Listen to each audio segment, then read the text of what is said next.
로마서 9장 20절부터 24절의 말씀을 통해 하나님 손에 달린 우리의 인생이라는 제목으로 저와 여러분들이 잠시 은혜의 말씀을 나누고자 합니다. 이 사람아, 내가 누구이기에 감히 하나님께 반문하느냐?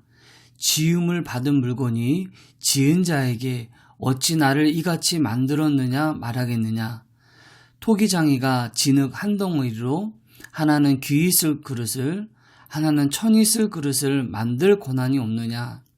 만일 하나님이 그의 진노를 보이시고 그의 능력을 알게 하고자 하사 멸하기로 준비된 진노의 그릇을 오래 참으심으로 관용하시고 또한 영광 받기로 예비하신 바 국률의 그릇에 대하여 그 영광의 풍성함을 알게 하고자 하셨을지라도 무슨 말을 하리요?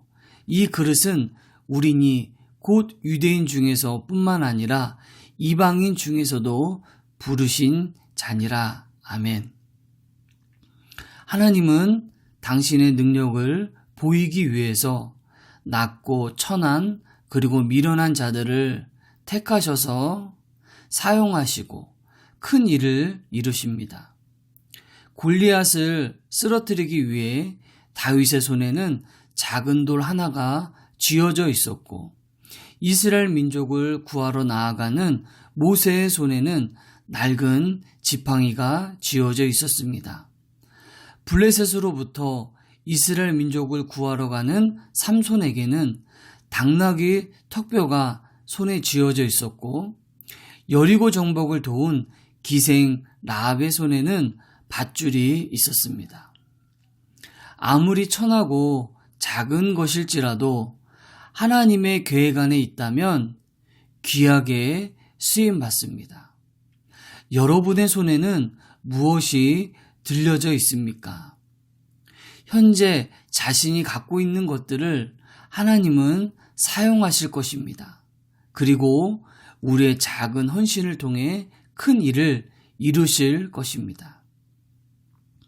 진흙덩어리를 사용해서 여러 가지 그릇을 만드는 토기장에게 왜 나를 이런 모습으로 만드십니까? 라고 반문할 수 없습니다. 왜 나를 이렇게 초라하게 만드셨습니까? 라고 따질 수 없는 것입니다.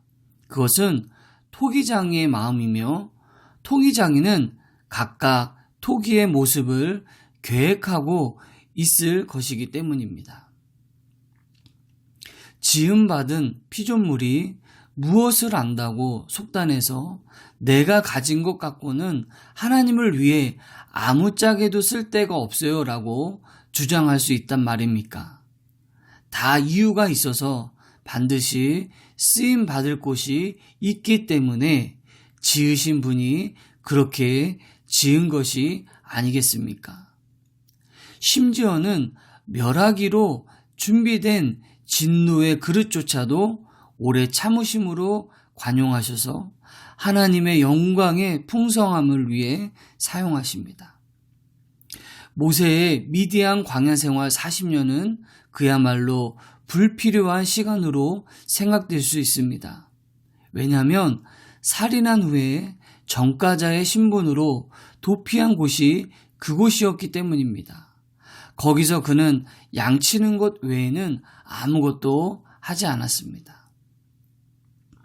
이집트 왕궁의 학문과 고급 문화와 세련된 말투 등을 전혀 활용할 수 없는 암흑의 기간이었던 것입니다.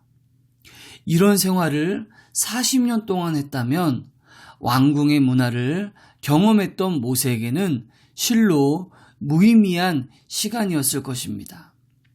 그런데 하나님은 이런 광야의 경험도 사용하셨습니다.